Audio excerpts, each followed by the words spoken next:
Hi! ఈరోజు మనం చాలా simple sweet bread malai sweet ఇంట్లోనే ఈజీగా ఎలా చేయాలో చూద్దామా? దీనికి మనకి గ్యాస్ అవసరమే లేదండి. ఒక మిక్సీ జార్ తీసుకొని అందులో ఒక కప్పు కాజు తీసుకుందాం. అందులో ఒక 3 ఎలాచి లోపల ఉన్న గింజలు మాత్రమే తీసుకొని వేసుకోండి. దీంట్లో 3 స్పూన్స్ షుగర్ వేసుకుందాం. దీన్ని మనం పల్స్ మోడ్లో చూడండి ఇలా మనం గ్రైండ్ చేసుకోవాలి, మెత్తగా అవ్వకూడదు. ఇప్పుడు 150 గ్రామ్స్ పన్నీర్ తీసుకొని దాన్ని చిన్న చిన్న ముక్కలుగా కట్ చేసుకోండి. ఈ పీసెస్ని కూడా మిక్సీ జార్లో వేసేసుకుందాం. దీంట్లోనే 3 స్పూన్స్ మిల్క్ పౌడర్ వేసుకోండి. దీంట్లోనే ఒక పించ్ గ్రీన్ ఫుడ్ కలర్, ఇది టోటల్గా ఆప్షనల్ అండి, ఇష్టం లేని వాళ్ళు వేసుకోవద్దు.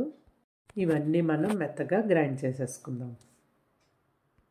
చూడండి ఇలా అయితే మనం గ్రైండ్ చేసుకోవాలి మొత్తాన్ని. ఇప్పుడు దీన్ని ఒక బౌల్లోకి తీసేసుకుందాం. దీన్ని చిన్న చిన్న బాల్స్గా చేసుకొని మనం పక్కన పెట్టుకుందాం. ఇలా అన్నీ చేసేసుకొని ఇప్పుడు ఒక మిల్క్ బ్రెడ్ తీసుకొని అందులో స్లైసెస్ తీసుకుందాం. మనం ఎన్ని బాల్స్ చేసుకున్నామో అన్ని బ్రెడ్ స్లైసెస్ అయితే తీసుకోవాలండి. తీసుకొని సైడ్స్ మొత్తం మనం ఇలాగా 4 సైడ్స్ కట్ చేసేసుకుందాం. ఇప్పుడు ఒక గిన్నెలో కాచి చల్లార్చిన పాలు తీసుకోండి. దీని మీద మిగడు ఉంటే మిగడుతో సహా పాలు తీసుకుంటే ఇంకా టేస్టీగా ఉంటుంది. ఇప్పుడు అందులో స్వీట్నెస్ కోసం కండెన్స్డ్ మిల్క్ వేసుకోండి. అంతా మిల్క్లో కలిసేటట్టు బాగా కలిపేసుకోండి ఒకసారి. ఒక బ్రెడ్ స్లైస్ తీసుకొని దాన్ని మిల్క్లో బాగా డిప్ చేయండి. డిప్ చేసిన బ్రెడ్ మీద బాల్ని పెట్టి మనం మొత్తం బ్రెడ్ అంతటిని ఇలాగా మనం ఒక బాల్ లాగా చేసుకోవాలి. చూడండి ఇలా రౌండ్గా ప్రెస్ చేస్తూ మనం దీన్ని బాల్లా చేసుకోవాలి. ఇలా అన్నీ రెడీ చేసుకొని మనం ఒక బౌల్లోకి తీసుకుందాం. ఇలా మనం ఆల్రెడీ డిప్ చేయగా మిగిలిన మిల్క్ ఉంది కదండి, దాన్ని మనం ఈ బ్రెడ్ బాల్స్ మీద వేసేసుకుందాం. ఇలా ఈ బ్రెడ్ బాల్స్ మీద మనం చిన్న చిన్న ముక్కలుగా కట్ చేసుకున్న పిస్తాచో, డ్రై రోజ్ పెటల్స్, ఇదంతా గార్నిష్ కోసమేనండి, మీరు వేసుకోకపోయినా బాగుంటుంది టేస్ట్.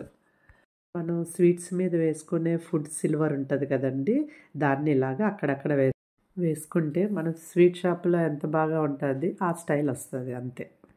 ఎంతో tasty bread malai sweet ready అయిపోయింది. దీనికి అసలు మనం గ్యాస్ వెలిగించవలసిన అవసరం కూడా లేదండి, కానీ చాలా టేస్ట్గా ఉంటుంది. దీన్ని మనం ఫ్రిడ్జ్లో 2 అవర్స్ పెట్టి చిల్డ్గానే సర్వ్ చేయాలండి. 2 అవర్స్ తర్వాత మనం ఫ్రిడ్జ్లోంచి తీసి దీన్ని సర్వ్ చేసుకుందామా? ఇలా ఒక్కొక్కటి తీసి మనం సర్వింగ్ ప్లేట్లోకి వేసేసుకొని అంతేనండి, మనం సర్వ్ చేసుకోవడమే. చూడండి ఇప్పుడు నేను కట్ చేసి చూపిస్తాను కూడా మీకు. ఇదిగోండి చూడండి ఎంత బాగుందో, లోపల గ్రీనిష్గా. ఇది అసలు మనం బ్రెడ్తో చేసామని ఎవ్వరూ నమ్మరు, అంత బాగుంటుంది. ఈ బ్రెడ్ మలై స్వీట్ని మీరు ఇంట్లో ట్రై చేసి టేస్ట్ ఎలా వచ్చిందో నాకు కామెంట్ చేయండి. ఇలాంటి మరిన్ని రెసిపీస్ కోసం నా ఛానల్ని లైక్, షేర్ అండ్ సబ్స్క్రైబ్ చేయండి. Thank you.